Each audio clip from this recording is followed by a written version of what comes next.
Last day, I guess, we spoke enough about fear and how devotees should be, Sankirtan devotees, protected from fear, which comes from doubt, and that doubt comes from ignorance. So in conclusion, we can say that ignorance can be removed by surrendering to Srila Prabhupada's lotus feet, which in reality again means to surrender to his practical instructions. I just remembered here in Mayapur, Prabhupada on a morning walk, returning to that building here,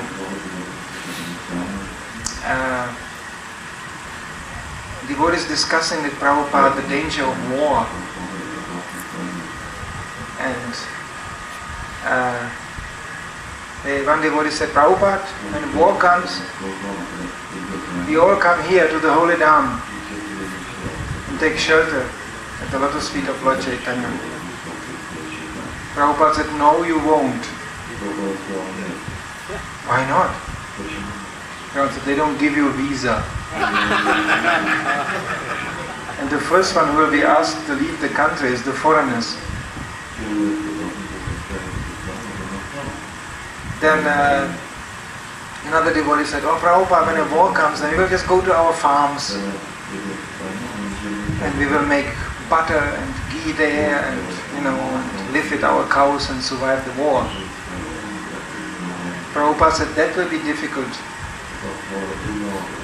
because when there is atomic war, the fallout from the atomic bomb will go everywhere, to pollute even your farm. So devotees couldn't say anything anymore. And then the whole discussion, they are coming close and close to this Mayapur, to this building here, to the temple where there is a roaring kirtan. When Prabhupada enters, you can hear the temple room and he rings the bell, And the whole discussion, and before he does that, he says, therefore, our ultimate protection is kirtan, which means Sankirtan. Even we discussed very often, especially in Germany also, is the concern, when is the next war coming?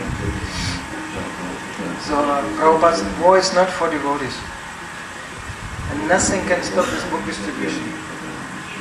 Ahituke apratihata, material devotional service cannot be stopped by material circumstances. One way or another, you can always continue. So this is a freedom of doubt, freedom of fear, in an active way. You don't have to worry about this. There will be always problems on a material platform, never perfect. Sometimes people think it's getting worse. No, it was always bad. It's just because now we perceive it was getting worse. But there is a problem. There is, Adibhudik, Adivik, Adiyatmik. It's all coming from three directions all the time. Trouble from other living entities, from our own body, and from supernatural powers all the time. As a matter of fact, it was a complete mistake just to come into this place right away to start with. Prabhupada gives a nice example how foolish the conditioned soul goes into the material world like into a feast. So it's like somebody invites you to a feast. Big palace. It's a big table, long dining table, with many chairs around. Nobody came yet. It's all wonderfully served. There's a waiter waiting, a servant. Please sir, sit down. He arranges the chair. So you think, oh, that's very nice. And just before you sit down, he goes, oh, excuse me sir, I didn't know these chairs were reserved for somebody else. But you can try this chair, there are so many chairs. It's very nice. So he arranges again. You go, okay. Just before you sit down, he goes, oh, I think you would like it much more if you would sit over there. Why don't you come over here? And he again prepares the chair. You know, and just before you sit down, he goes, oh, I didn't know, this chair is a little bit broken. But that chair over there is completely okay. Why don't you come over here? And just before you sit down, he goes, oh, maybe on the other side of the table, that's a real place for special guests, you know. Why don't you sit here? Prabhupada says, by that time you think, thank you very much. You walk out, you know, you don't even start to eat. A reasonable person will do that. But when you are in Maya, you don't do that. Maya always tries to facilitate us and make clear to us that everything would be perfect if something more is added to it.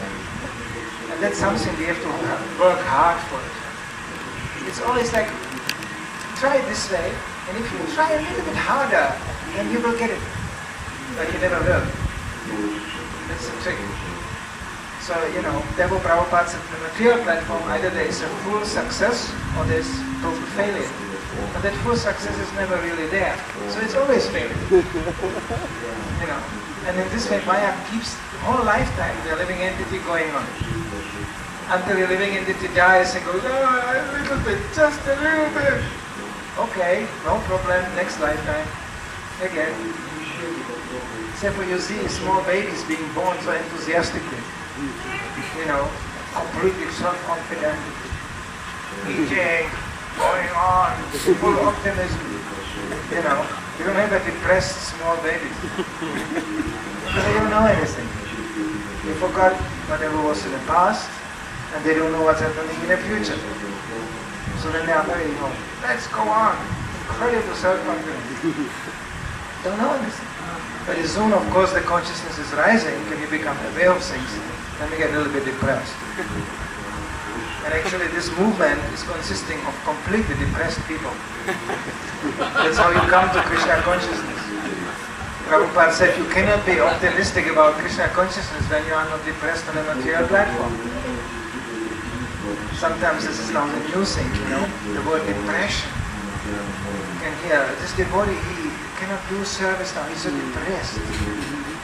Now if I remember like 35 years ago, somebody would say in a brahmacharya ashram, I cannot serve now Krishna, I'm a little bit depressed, you know. They would really get in faster with the depression, you know. Oh, Prabhu! You know, you're in Maya! You know, let's go, keep on going! You know. As a matter of fact, the word depression is absurd. For devotees, absurd. But depressed by what? Well, I feel bad. Well, I feel also bad. So what? You know, what does it mean?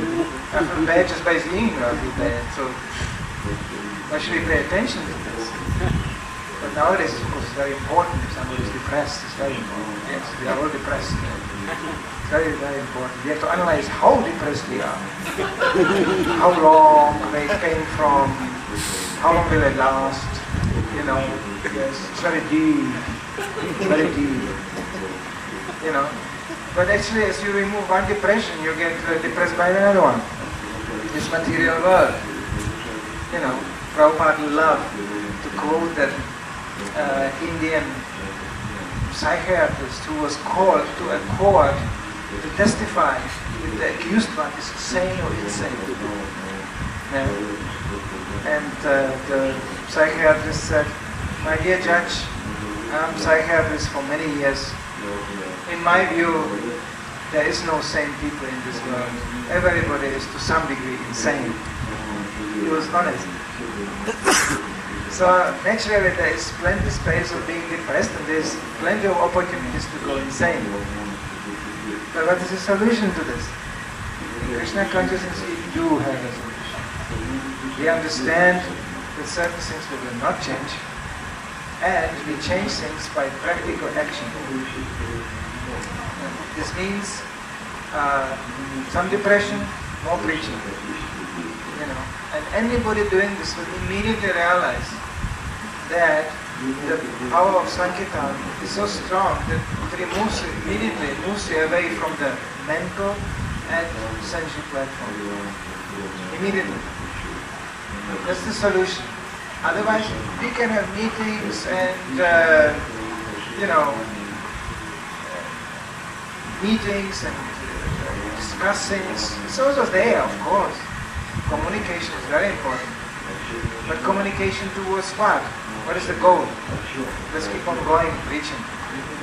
That's important. If Maya goes, she will always go. It's not so easy. Not easy. That's the first thing which happens to you when you go out of the Sankirtan then in the morning with the books. The first thing who is on the street is Maya. She's waiting there for you. And she goes, not easy.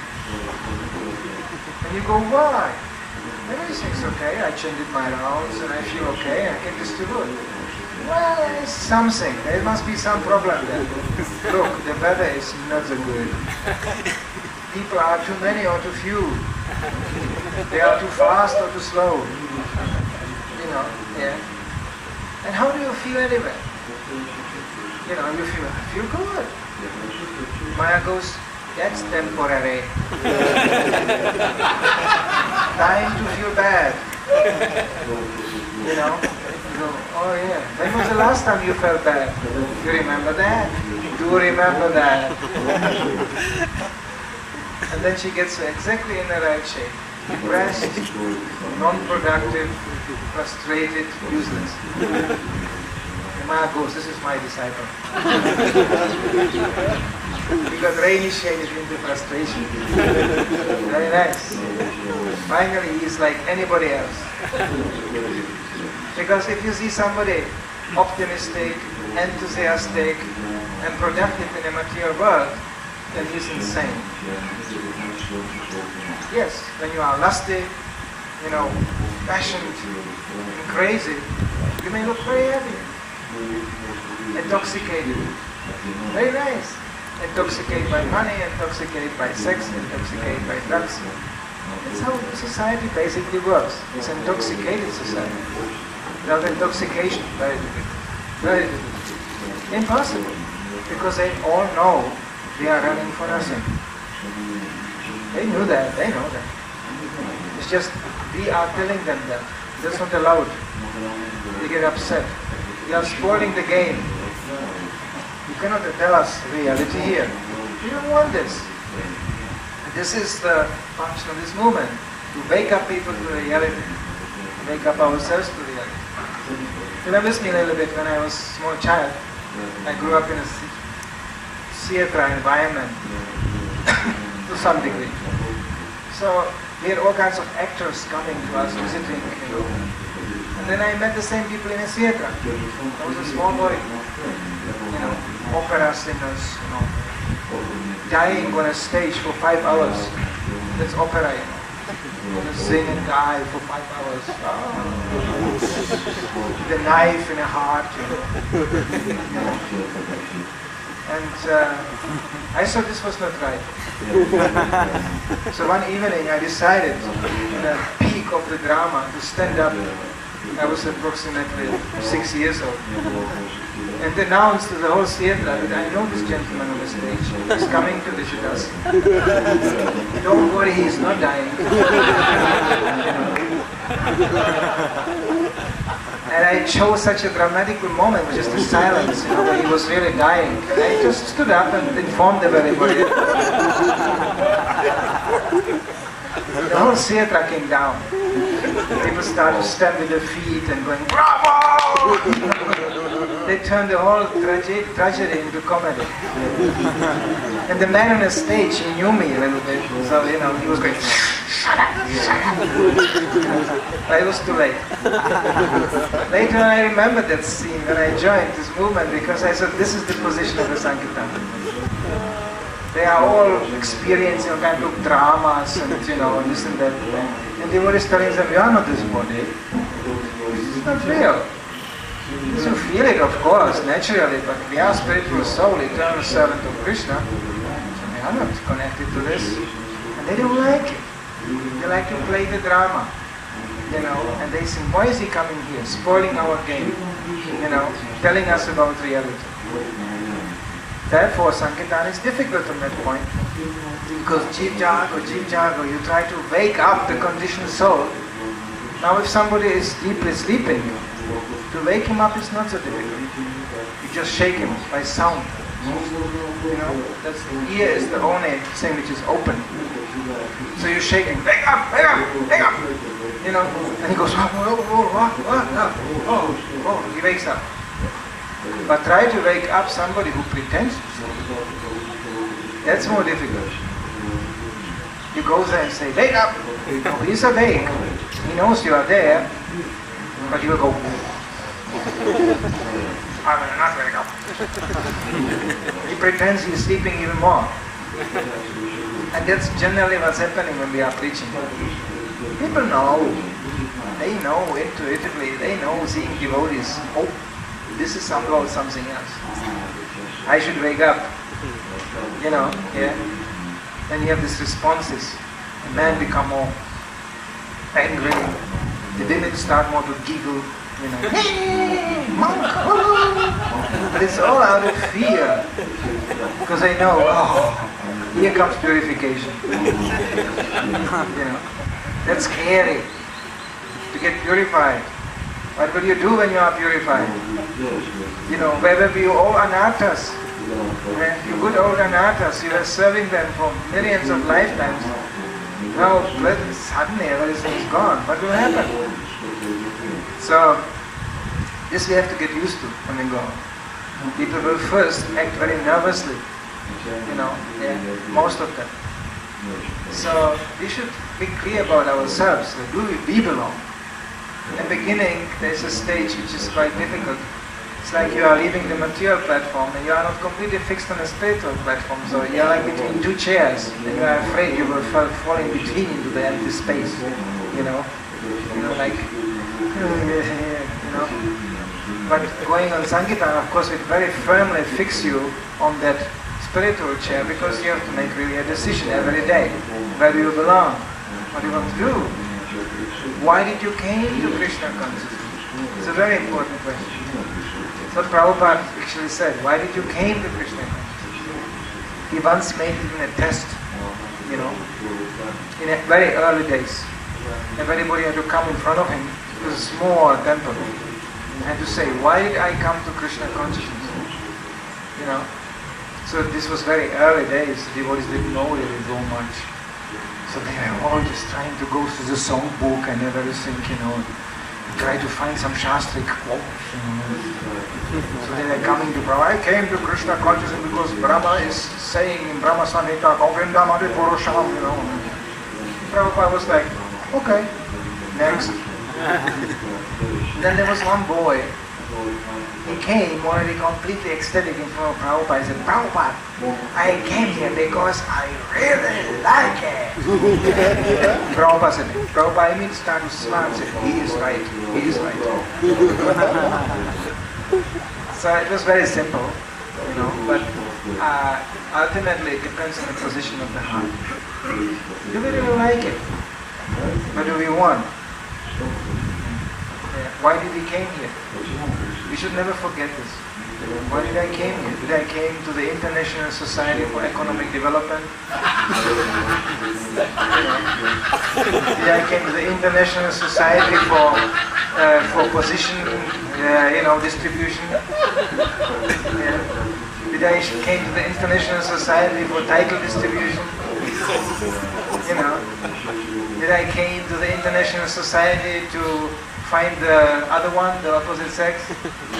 You know, yeah. What do I want? What do I expect? It's very important because then you may not get or you may get frustrated later on. If you expect something material, then you think, oh, it's not coming. Yeah. Yeah. But if you, of course, we know that this movement is actually supposed to give us love of Godhead. It's a very high goal.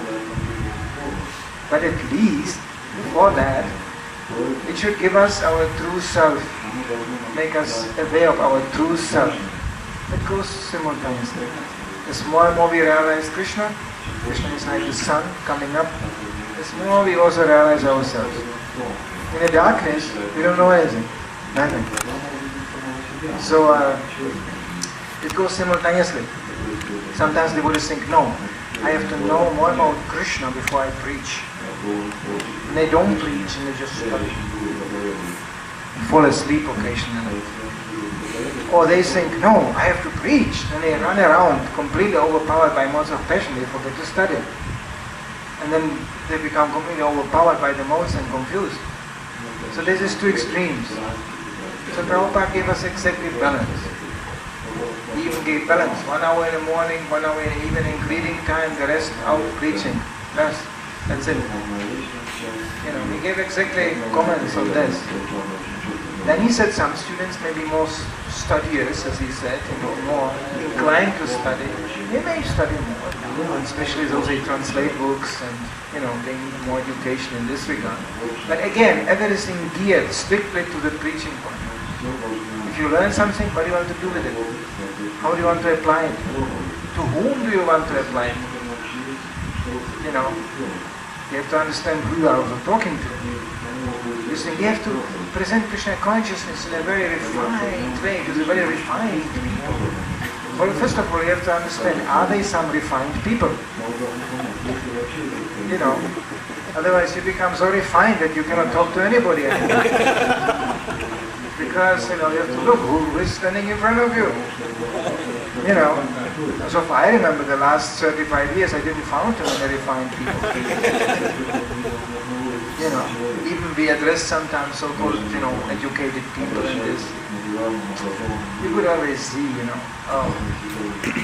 Oh, once I visited in Germany the chief translator. I was still looking for a guru. So I visited the chief translator of the collected works of Sriman Aurobindo. You know, so I went to the main man who just translated all his big books into German. I couldn't understand nothing in his books, but I thought there must be something transcendental going on. So I went into his apartment. He was an old man, German man. Big pile of papers. It was just completely messed up place. And he was so fired up. He started telling me about Aurobindo, how great and everything. I couldn't understand one word. And then the darshan was more or less over. So then his wife came. She said if I want some cake or some coffee. So I said, yeah, okay. Then she brought me to the dining room, and him too, he also came. And then his wife said, but you shouldn't eat too much cake. The doctor said it's not good. And you shouldn't put any sugar in the coffee, it's not good. And he became instantly very angry. He said, but I want sugar in a coffee. I want the cake. He said, but the doctor said you shouldn't eat the cake. And they started a big quarrel just in front of me, you know. And I was sitting there, I was 18 years old. So we should see practically. What does it do to us? Krishna consciousness is the most practical and pragmatical way of life. Very practical. What does it do to me? What do I get out of it? Right now.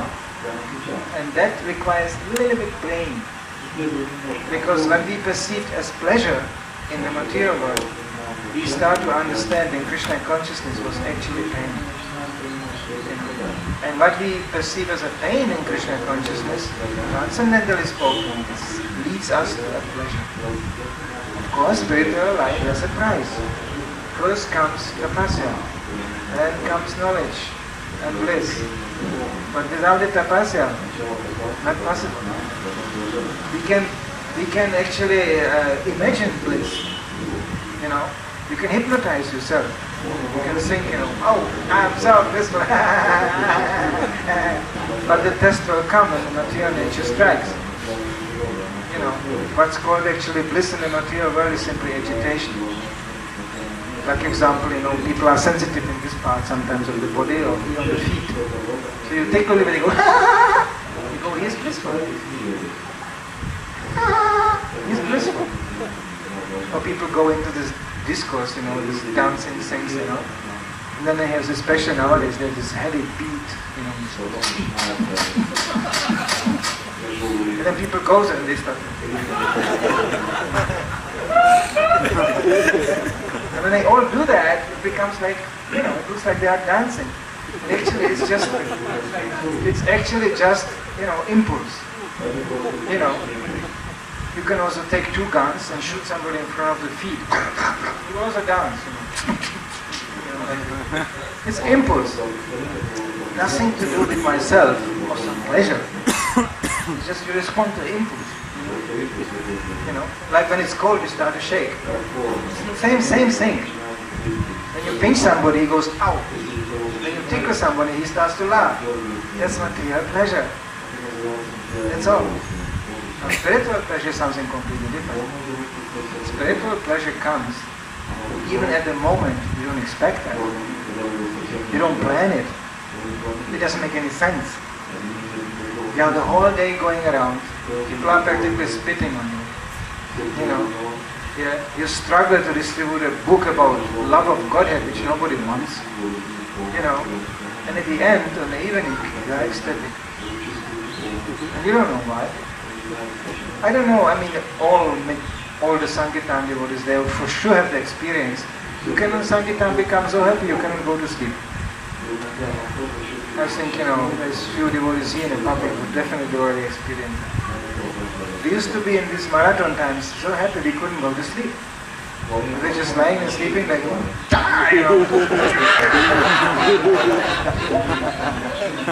had a devotee in a car sleeping.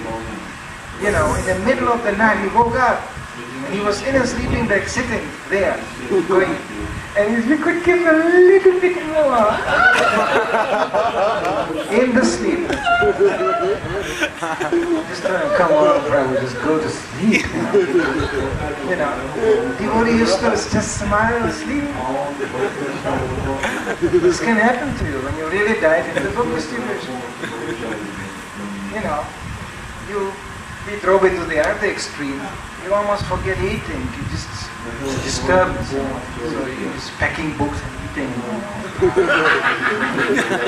Don't do that. This is not really, this is extreme. Not very long term. But you will just forget this. They just, oh, there's another one. Oh, okay. It's not a very good way to accept prasadam. That can happen. So this is a pleasure derived from another source. And even very new devotee can experience that. Sometimes it's a big problem in new devotee preaching. He gets so ecstatic he cannot stop. So you have this classical scene, where you have a kami standing in a corner going, yeah. And the devotee is just so fired up to preach, he goes, and Krishna consciousness, and wow, there's Krishna and Rasa Leela, and the kami is, think, okay, thank you, bye. You can't stop, it's just so exciting. So even that has to be controlled. But it can happen. So this is actually the level of, there you don't think about fearlessness. You don't even know what fear is in that moment. Because the bliss takes over. And such things are possible by the mercy of spiritual master, being engaged under his instruction, being connected to Guru Parampara. Even a very simple devotee. Of course, then the next stage is we have to become steady. We cannot depend just on ecstasy. Because sometimes ecstasy is not coming. Sometimes we are simply on the line of duty. Ecstasy is not there, duty must be there. Duty is the basis. And that requires sincerity. And of course knowledge, what is the duty? So we don't go out there to squeeze the ecstasy out. We go there because it's our duty. And if Krishna gives ecstasy, nice. If he doesn't, keep on going. That's duty. Because what else shall I do? Just look around when you stand on the street. Well, just pick up an activity what you should do from anybody passing by there. You would like to do that. If you would still like to do that, well then you are foolish. Because there is nothing, whatever they do, what do they do? Running. Prabhupada made always in New York, he made always these noises. It's simply driving back and forth using up petrol. That's what they do. Simply back and forth, shipping things, useless things, you know. Prabhupada had not one little positive remark about this. You know, once even to Tamal Krishna Maharaj, he made a whole thing about New York.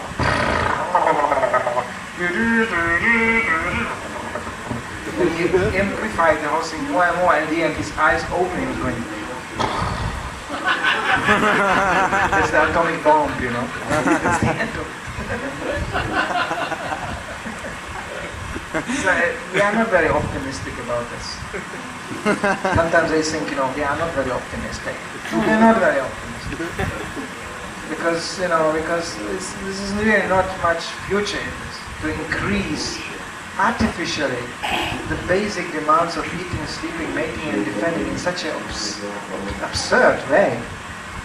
Like, there was one devotee in India, he just met him last year, he said, you know, I heard in the West, they have even these machines, these bikes you jump on and it doesn't go anywhere. Yeah. You know, you just run on stripes and, you know, because you sit the whole day in the office. So just to get some movement, he couldn't believe it, how more artificial you can get. And I suddenly realized, my God, I almost got used to this, you know, to seeing these things. It really doesn't even appear that absurd to me, but actually it is absurd.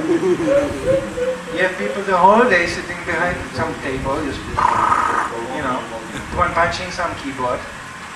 Prabhupada said America is producing nothing. I just got it confirmed from one American.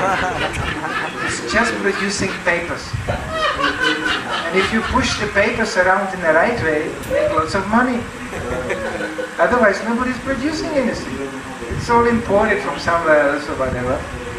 You know, Prabhupada is such a genius view that he said so many years ago. And today you can see it really. People just live in offices. You just push papers around. And when you do and sit in the right office and you push the right papers and you push the right thing on a keyboard, you make money.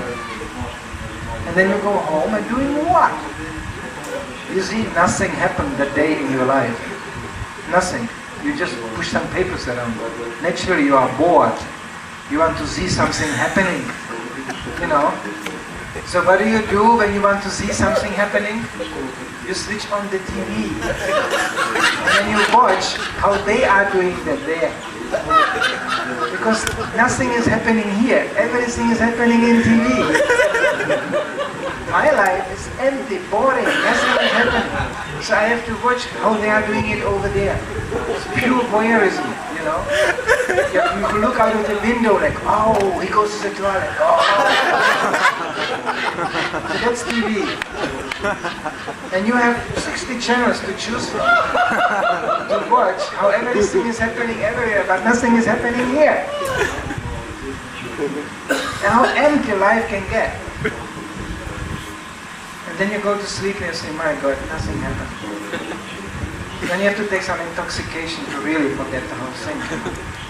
And then you get intoxicated. Intoxication always means there's agitation on this side and reaction on the other. Some kind of reaction. So after the intoxication effect is over, it's much worse. Then again, the same system.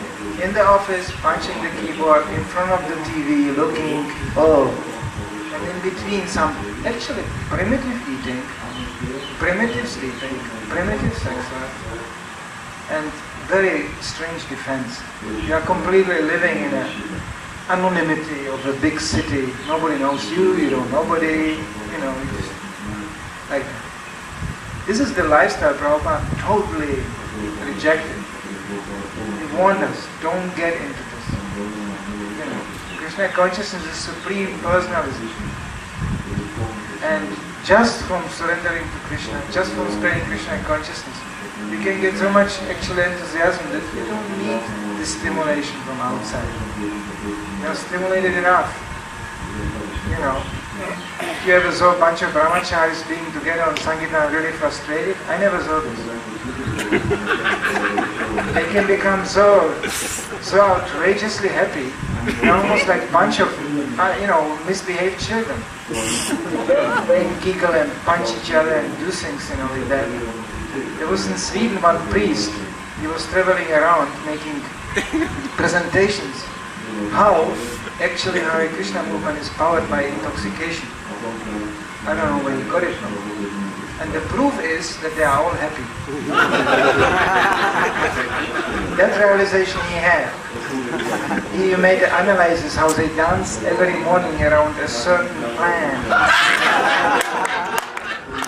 You say later on smoke. He made a whole thing like this. It was absurd. But the man was so poor-minded that he couldn't even imagine that you can be happy without intoxication. So when he saw happy devotees, of course, he concluded they must be all intoxicated. It's unavoidable. So this is, this is practically spoken. But what is awaiting us if we actually dive into the bliss of Sankirtan. So they say everything has a price. It's maybe in the beginning like a little bit bitter. There's a price to be paid.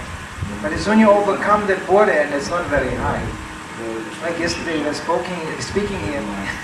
He said, you find a company which they will give you an engagement with no qualification. Basically, not much qualification. Then from that you get so much bliss. And just in the case you don't get a bliss, they will keep you anyway. Even you don't produce much, they will keep you anyway. They will keep you to eat. They will keep you around, say, at least you can, maybe she cannot do this, you do that. Find a company where they will do, like, if you cannot do this, then maybe you can do that. Or you cannot do that either, but maybe you can do that. Just don't go away. You find a company like this. I don't think it exists in the material world, except maybe a nut house, or prison. But otherwise, let's say in the normal institutions, if you're not qualified, you're finished. If you're not productive, they will also kick you out, more or less. You have to show a certain, qualification, certain efficiency. Here in Krishna consciousness, we start with no qualification and no efficiency. And even later on, we will see how far efficient and how qualified we are. That is still best to see. We have problems with that, Still, nobody is really kicked out. This is the movement Prabhupada gave. Most all-embracing, most merciful movement. And even devotees came to Prabhupada sometimes in a very informed state. He fell down from the regulated principles and everything. They came to Prabhupada and Prabhupada, we fell in love. Prabhupada said, fall in love, fall in lust. But he didn't, he was very tolerant. Prabhupada was tolerant, but he didn't accept that. He didn't make it like a rule. No. But he was very tolerant. He had a wonderful way to deal with this. Like when Mataji came to Prabhupada, she said, Prabhupada, I want to get married. And she already had an agenda, to whom. Prabhupada knew it immediately. So he just smiled. And he looked at the picture of Gopal over him. There was a picture of Gopal and he said, isn't Gopal nice? When Prabhupada said that, you have to agree. Gopal is so nice. Prabhupada said, then why don't you marry him? She was going, oh, that's a good idea. And then she walked out of the door and then the whole issue was over.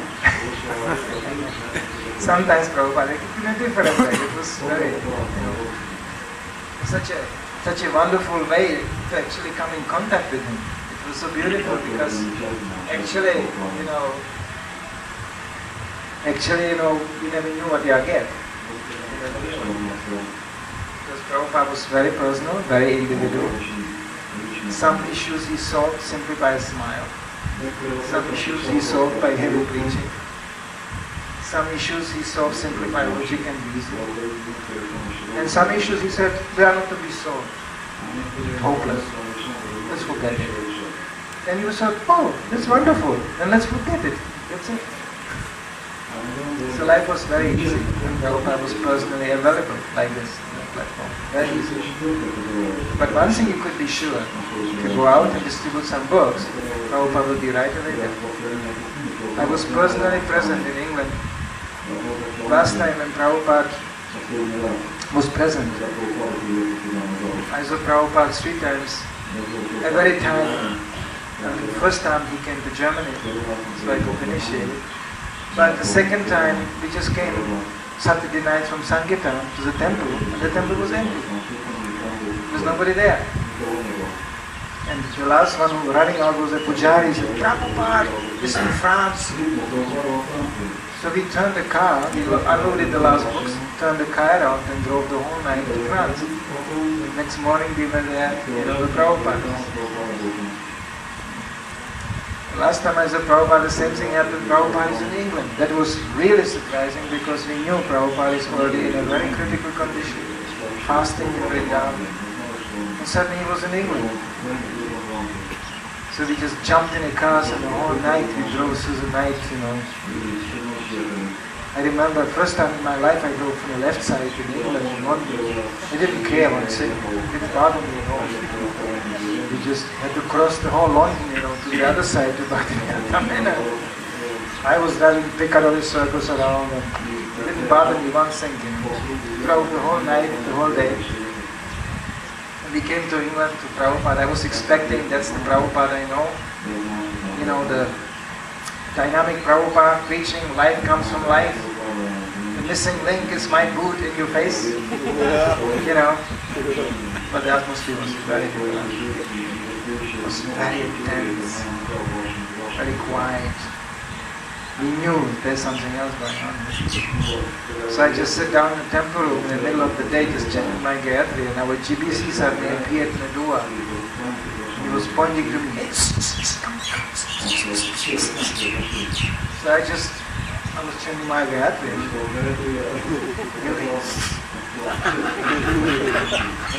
So I just broke up the Gayatri and ran out of the temple room, and he was pushing me in front of me into Prabhupada's room, where Prabhupada was sitting there in a most ecstatic form, just going through one ecstasy to another. Very much different from what I expected to see.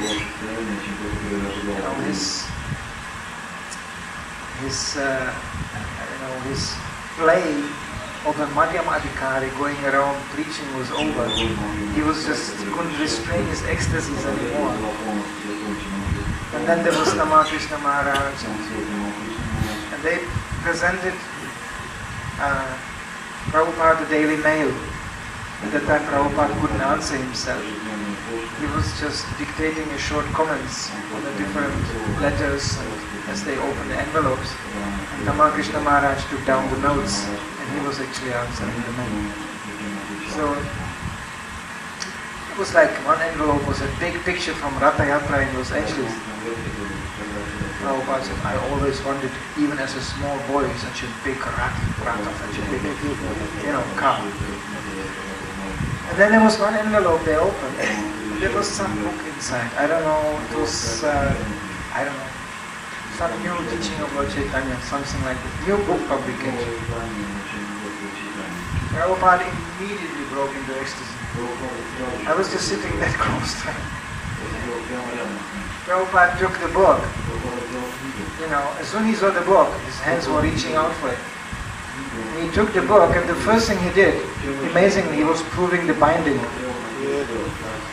And then he took the book on a lap, and he became so transcendently proud. He looked at us like, my book.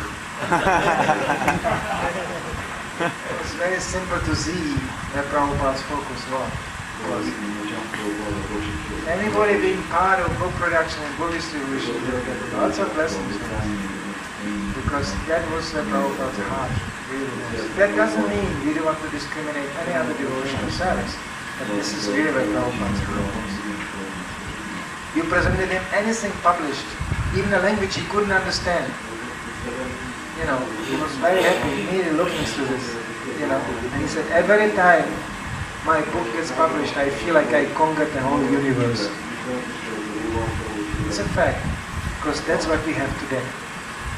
We don't have the possibility to see Prabhupada going through this kind of ecstasies personally, but we have his books.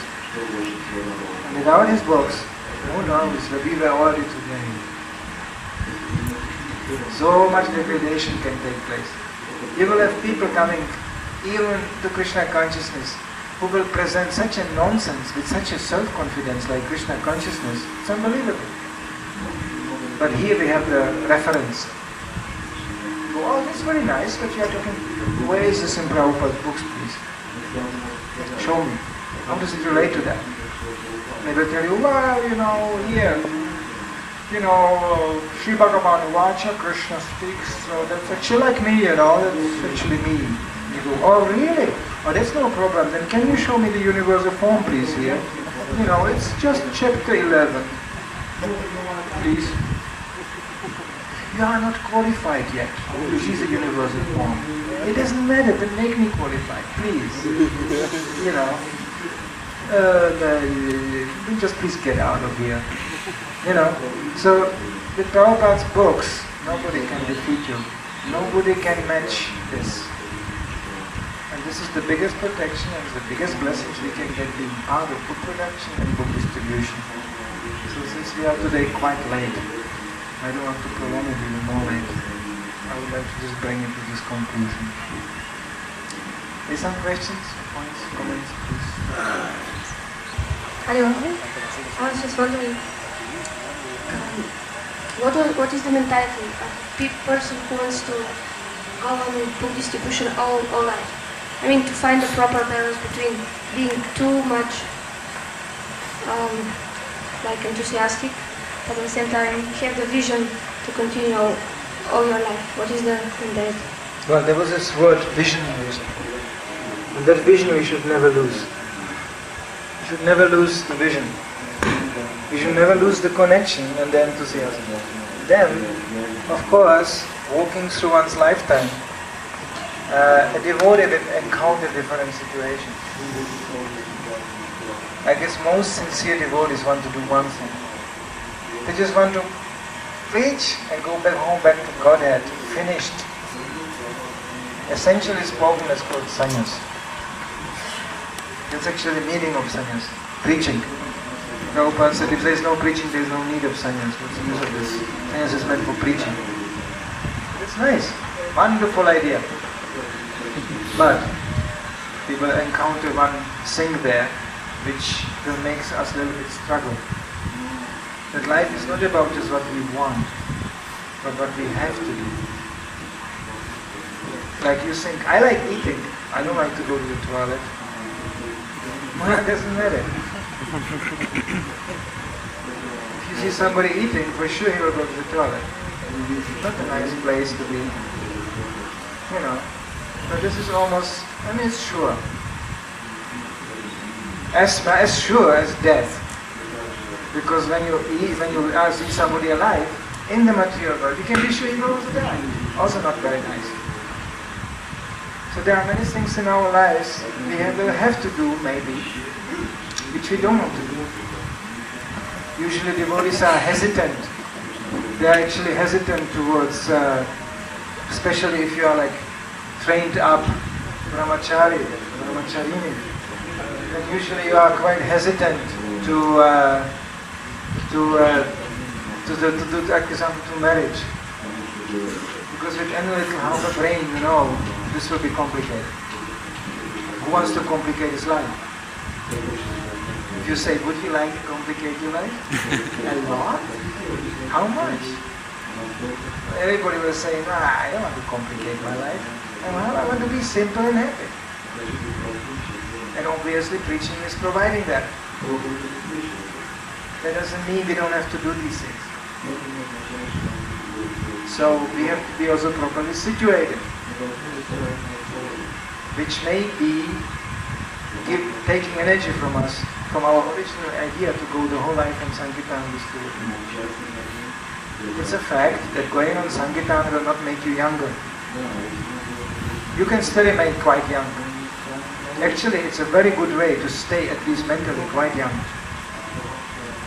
I was distributing some years ago, not so long time ago, in Sweden, one marathon. With young, devotees. And usually I go on Sankirtan quite often to young people. So, and in Sweden it was like young people have usually quite money. So, you know, and usually you go like the whole group, when the school is over, they come, you know, out, and then you go to the whole group and you distribute the books. Like you can distribute sometimes 3, 4, 5 books at once like this, you know. So it was just a bunch of girls, and I just went there, you know. And actually, I don't know anything. I say the same thing I said, you know, when I was in Sankirtan 30 years ago. Actually, I do exactly the same. So I just went there, hello, you know, they got these, and then all, you know. And the next year they took some books. Then they went around the corner. There was another devotee distributing.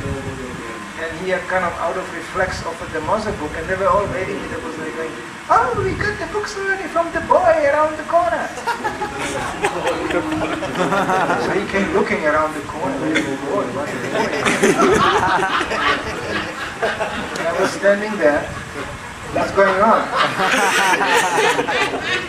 And he said, you know, there was some boy here distributing books. They said they got books from some boy. I said, well, that was me, you see? I'm getting younger. So, you know, at least you don't have to grow old in Krishna consciousness. You know, like an old cheese, very mature.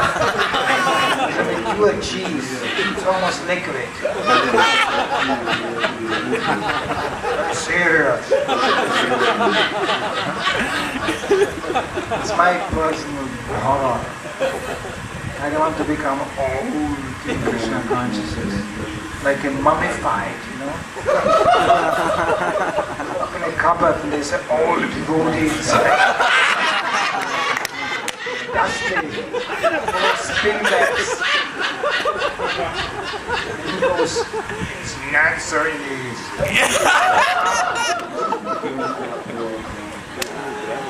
Any young bhakta can be horrified, you know. Like, oh! Then they ask the same question. Will I also become like that? After 30 years in Krishna consciousness. You don't have to. It's not needed. Just stay in preaching, or in the preaching enthusiasm, and you will not get that old. But, what do you do? So you can also go, you know, the body will, it will make noise. It's you know, it got a little, it's a machine, you know. And certainly Sankirtan, you used up the machine a little bit. It's unavoidable. So we used to, like in Germany, especially in the times of legal troubles, we had to walk on the streets very fast, you know, to avoid the police and everything. Actually, I'm so away from that. Until today, I cannot stand in one spot or something like this. You know? When I go out, I just go. I start to go around the town and you know. But when you are 18, it's more fun. But when you are a little bit older, then you know, you go Sankirtan kids. You know, naturally. Your body doesn't get younger.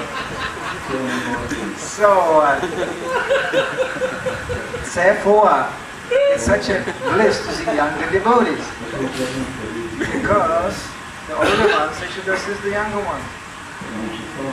You know, in action and also with a limited experience, because they got, you know, they made the same mistakes and everything, so why should they, the others, do the same mistakes? That's how it works. In the Vedic society, this was absolutely established. The younger yadus and the older yadus. And the younger yadus, many were all kshatriyas, you know. So they were all just, let's go over there and give them hard time. Let's do it. And the old ones are going, that's a good idea, but we have to see how to do it. So we don't get, you know, some reactions for that. This is more wisdom. So whatever. So the lifelong plans for book distributions are wonderful. The question is how to do it. That's an individual thing. You have to see. The idea is very good. You should never give it up. Sometimes devotees, you know, like, let's get practical. Brahmachari is getting married, and they lose hope. They say, what's the use of me? Nobody comes here. Nobody asks about my past. Nobody knows how many books I distributed. You know, actually I cannot do this anymore. Now I have 2 children, 3 children. I have a wife. Oh, she's not so nice all the time, really. Oh. You know. Yes, it was blissful on Sankirtan, but that's all over. You know. And actually, this is not true. You know, you think sometimes you forget Sankirtan, you never will. You think sometimes you cannot distribute books anymore. Don't worry, try it out. It's amazing.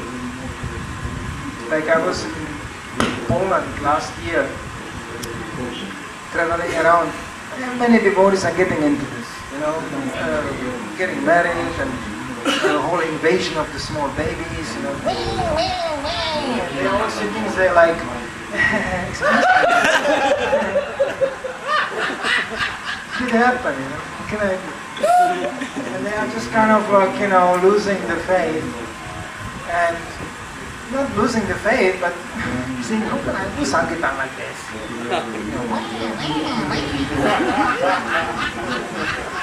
Oh yeah, there are ways to do Sankirtan like this.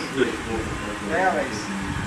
Like example, I noticed in Poland, it's a habit, you know, that every weekend you have groups of men standing around in the villages and everywhere, and they talk to each other. You know, it's like a weekend rasa, you know, men stand on the corner. You know, so I'm saying, you know, why don't you just make a parties, weekend parties? You know, where the woman takes care of the child, the man goes out, old Sankirtan hero. The men get together, one has a car, they jump in a car and go out, distribute, get some fresh air. And also you can share the household misery in between. You know, my wife, you know what, she told me I'm an idiot. That's true. Oh. And the next weekend, the women can do the same. Many of them, all the Sankirtan Matajis. So the man takes care of the baby, the women go out. And maybe they even work during the week, you know, have a job or whatever. But they can try it. Just go out.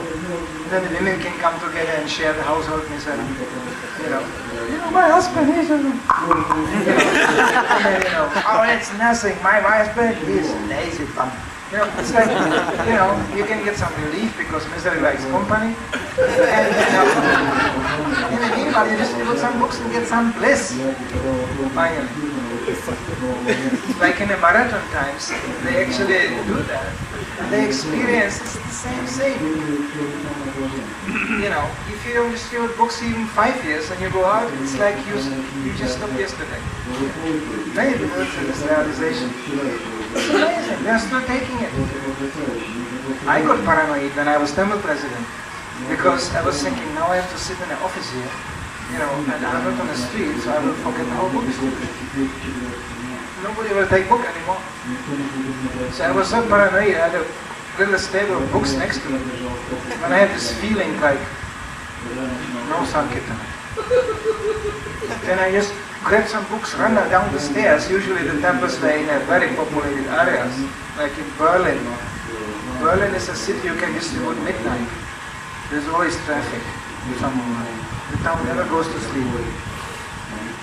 So I just ran out on the street and distributed 2 singles and I was going up in the office again, you know, saying it still works.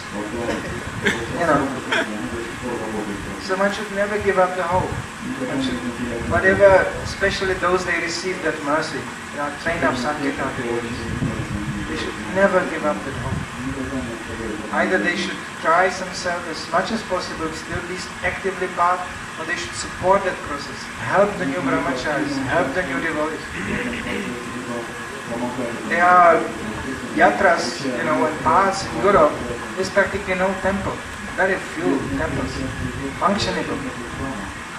And still there's brahmachari devotees walking around, want to distribute. They practically create like their own, you know, little world where they live in. It's very different from the times I, you know, worked on Sankirtan, because I came back and we were just 100 brahmacharis in a kirtan every Saturday night, you know. So But these devotees sometimes they just go, like, oh yeah, we are just three brahmacharis here in the middle Europe, they need support.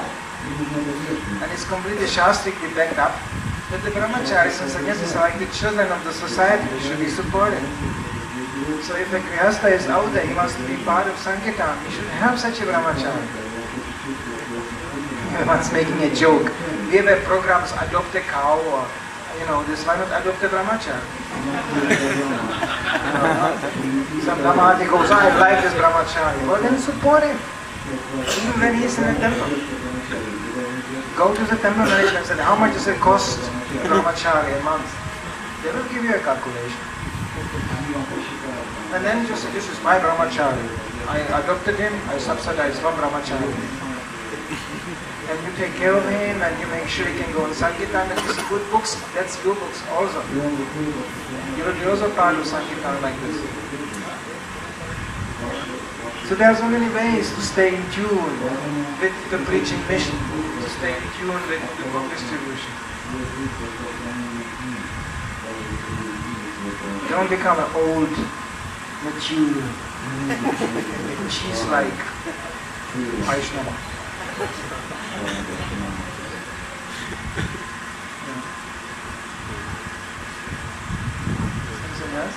So Krishna is satisfied with our book distribution.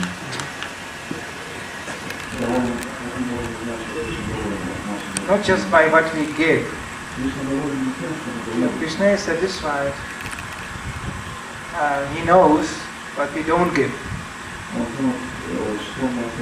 So when we start to give that, what we normally wouldn't give, then Krishna is especially satisfied. That's individual. Some devotee has lots of things to give externally. It's nice. But some devotee doesn't have so much to give externally. But he gives everything he can. So that surrender is individual. The first symptom, of course, of the full surrender is they become ecstatic. If you don't plan for it, you don't want it, you become ecstatic. But of course we have other references also. After all, we are supposed to have spiritual master. And he will decide. Like one girl wrote to Prabhupada, Prabhupada, I'm always sick, I'm falling down. Prabhupada said, what has this to do with that? You are just sick, that's all. I'm not falling down. So that was clarified, the issue. Some devotee may jump in ecstasy going, I'm ecstatic. Spiritual master said, will say, you are not ecstatic, you are passionate. There's a big difference. And the proof you will find when the passion is over, then you become very, very depressed. Some people will say, some devotee will say, I'm quite Brahminical by nature, I'm very peaceful. Spiritual master will say, oh, you are lazy. You are ignorant. So this is, therefore we need reference, of course. Is Shastra, Guru, Sadhu. And then there's other devotees, they will tell us too. So, I grew up, of course, in Sankirtan heavily pushed by quotas.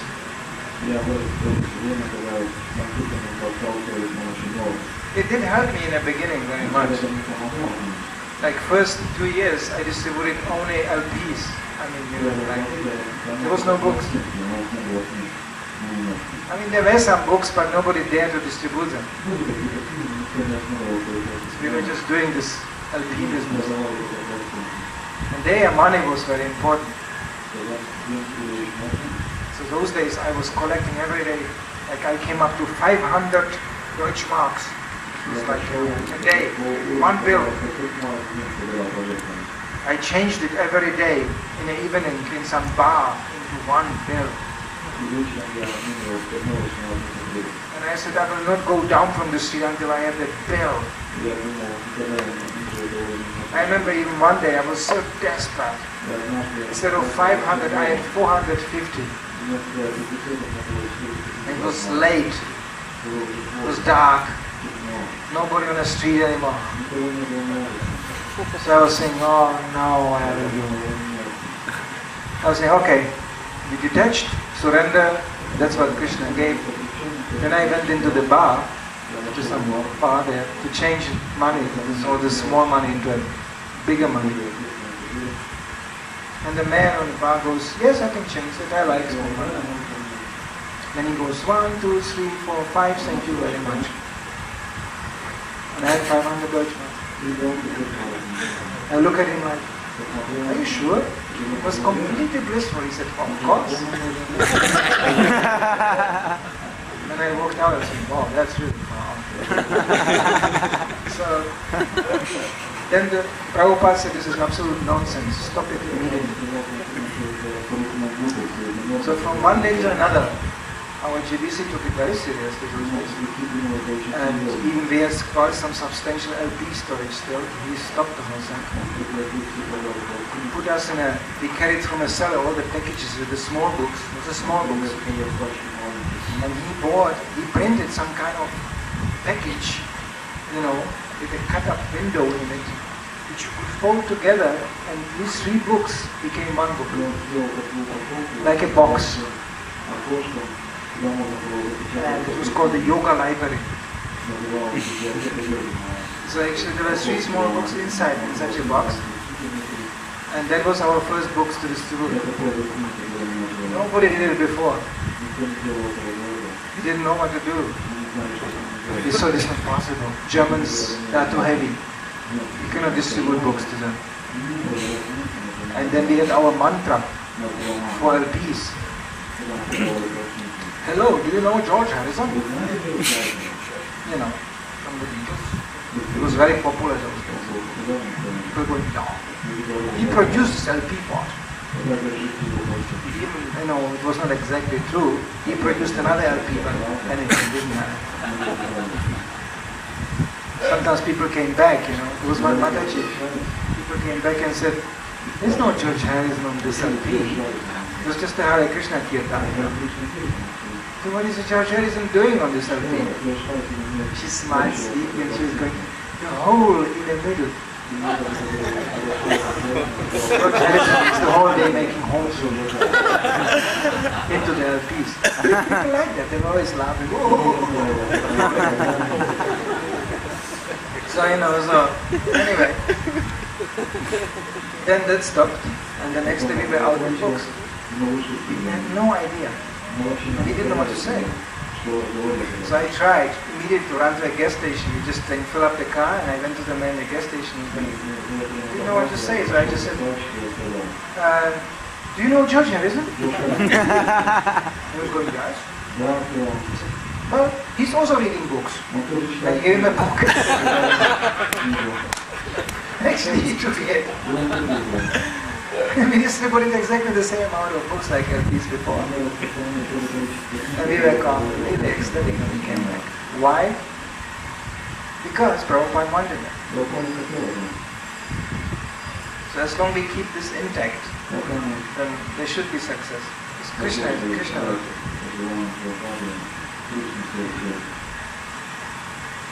What was the question again? I want to sum it up.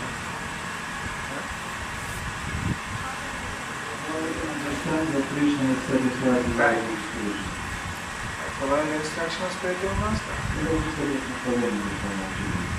It's our reference. And gradually also, if Krishna is satisfied, we become less attracted to external things. They don't mean anything to you. Sankirtan devotees also can have some experience of that. People ask sometimes, who forbade you to do this and this and this? Like meaning the 4 regulative principles. They ask you, who forbid you this? Well, ultimately nobody. We can do what we want. tonight somebody decides to go somewhere in Navadvip and get drunk, you can stop him. No problem.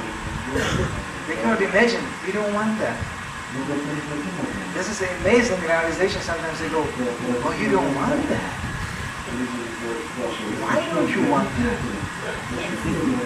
Then you can start to preach. Because they cannot imagine not to want these things. But Krishna's satisfaction will be revealed when you experience that you don't want that. It means nothing to you. Sometimes Maya rings the bell and you think, I should want that. I did this before. I liked it so much. Sometimes the devotees go out of Krishna consciousness to find out if they still like it. You know, sometimes, especially on Sankirtan, when you go, they are so purified, they find out, I cannot like it. I don't like it anymore. I try really hard to like it. And I have no taste for this anymore. Where is the taste? Then they go back to Krishna consciousness again.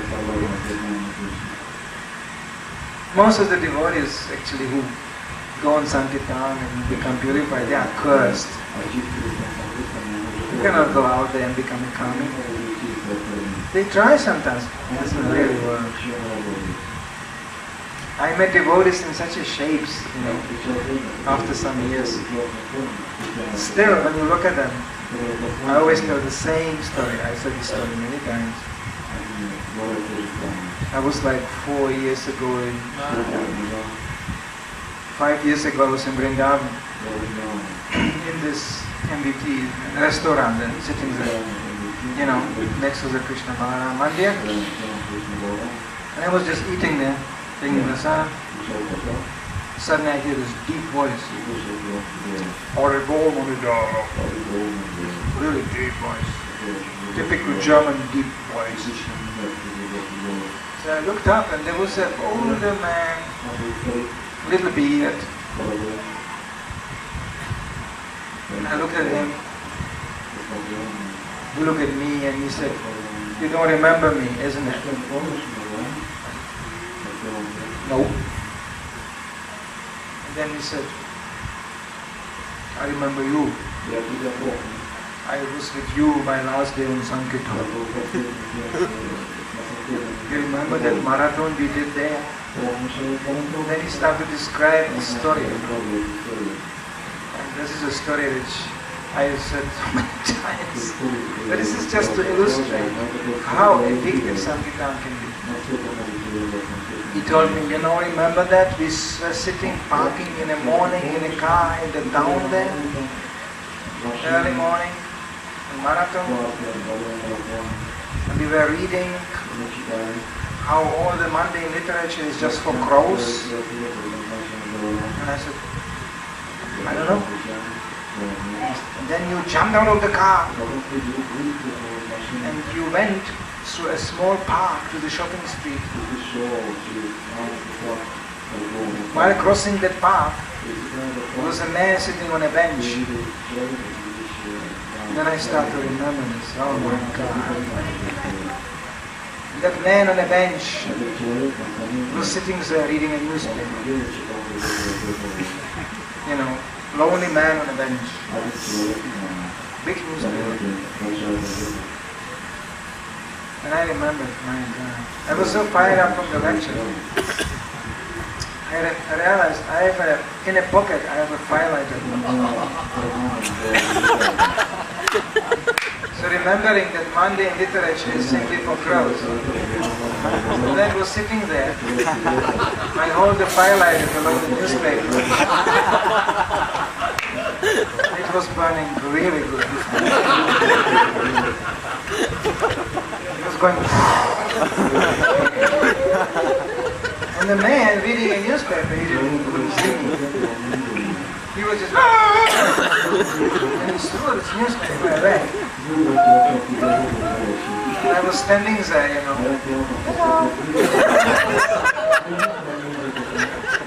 Somehow the man was so shocked he didn't connect me with the burning newspaper. He probably saw this was some self-igniting newspaper.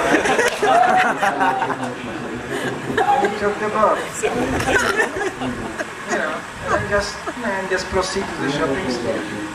But I didn't know that there was this poor bhakta sitting in a car, just finishing the prasadam. They were just...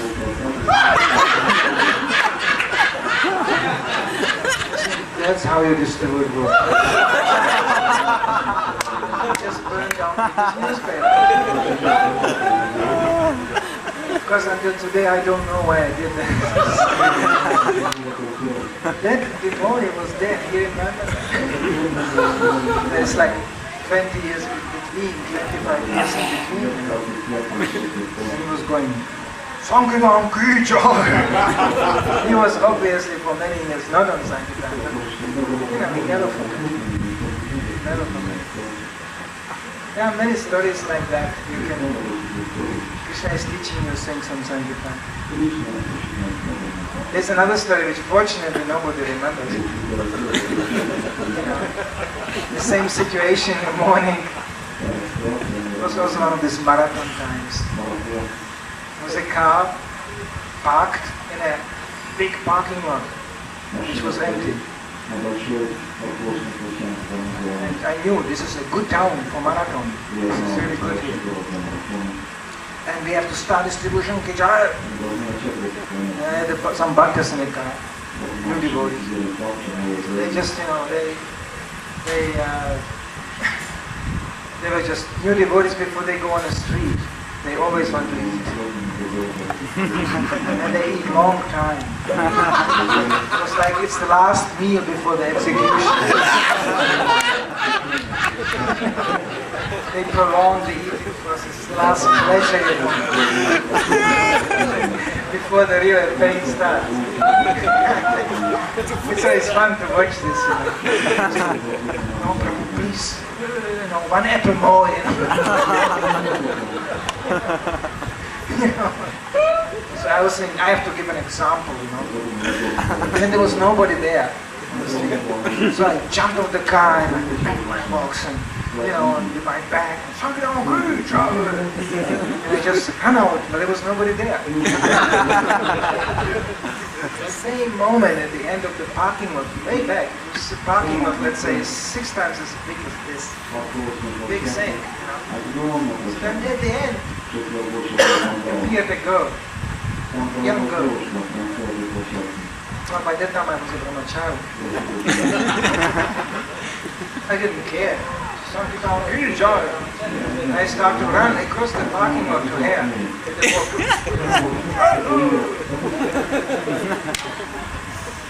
But to my amazement, I don't know why, she started to run too.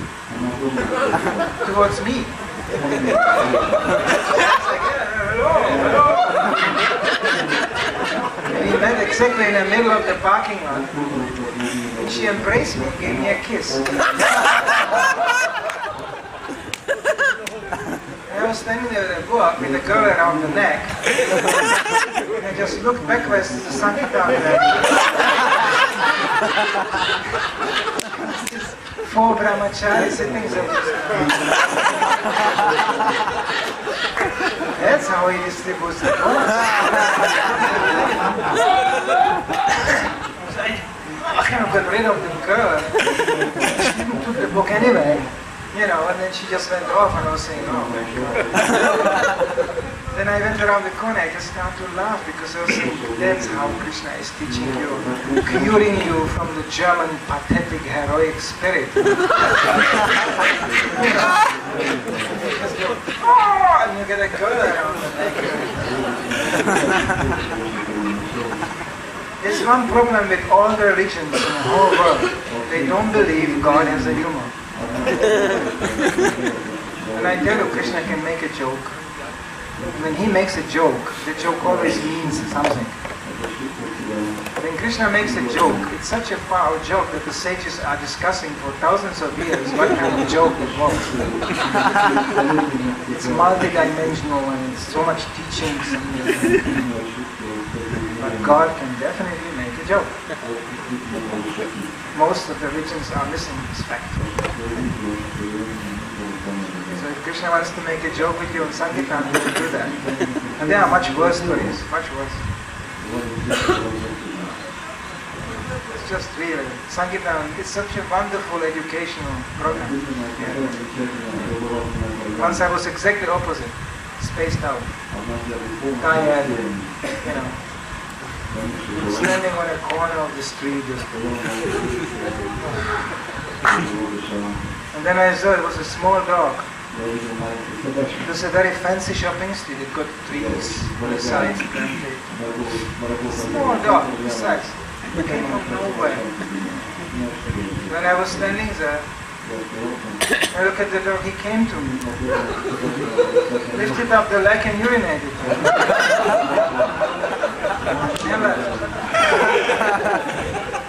I was thinking, there's a whole shopping street of trees.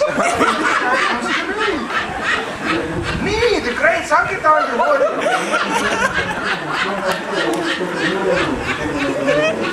Krishna showed me so much for your grace. Your dogs will urinate. This is how you get your first ego treated. Another time I was standing on a corner, same shape, spaced out. And then came one of this is a part of Germany called Bavaria. People look like bulls. They have such a necks. They have their hands like showers. I was just standing there going to this place out. There was one of these guys coming from behind. And he banged me on the shoulder and said, "Keep on going!" Just that. What does he know about this here? Then I have actually his right. Going here. So I started to distribute again. Krishna can do all kinds of things. That part of Germany actually I like very much because people are very simple but don't make the wrong jokes. They're very angry.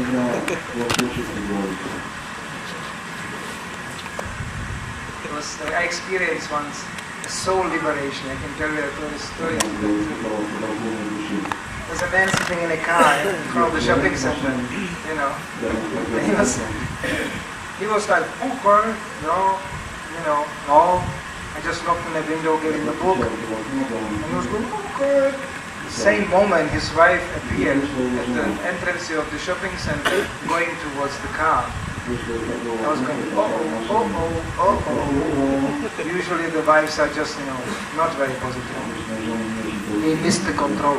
So anyway, so he was like, he didn't know that. So I speeded up my mother. "Hey, you can give a little bit, a little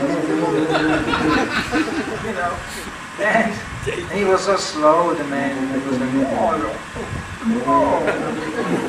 Then she came to the car. And obviously it was immediately visible who is in control. She just opened the doors of the car, threw the goods in, she bought the shopping bags, we got in a car next to him and said, "Let's go."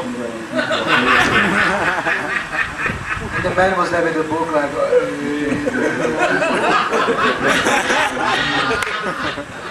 she was going, "Let's go." He was going, she was going, "Just give it back. Let's go." And I was already ready to take the book back, but since something amazing happened, the man said, "I want to go." She said, "So what? Give it back, let's go." He was going, "But I want to go." And then suddenly the super soul in her heart did some heavy switch. I could see probably the first time in his lifetime. He said, "I want the book." And she said, "Don't be ridiculous. It's garbage, give it back." He said, "I want to keep that book." And she was going, "Let's go, damn it!" And suddenly he just turned around, grabbed her on the neck.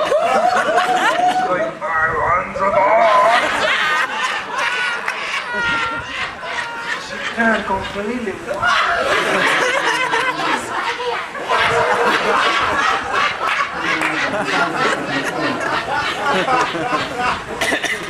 He let her go and said, "How much does it cost?" He was going, "Oh, just a little bit. He paid for it and he threw the book back and was going, "Go now." That was the first time in his lifetime he got the courage to oppose. By the mercy of the Super Soul.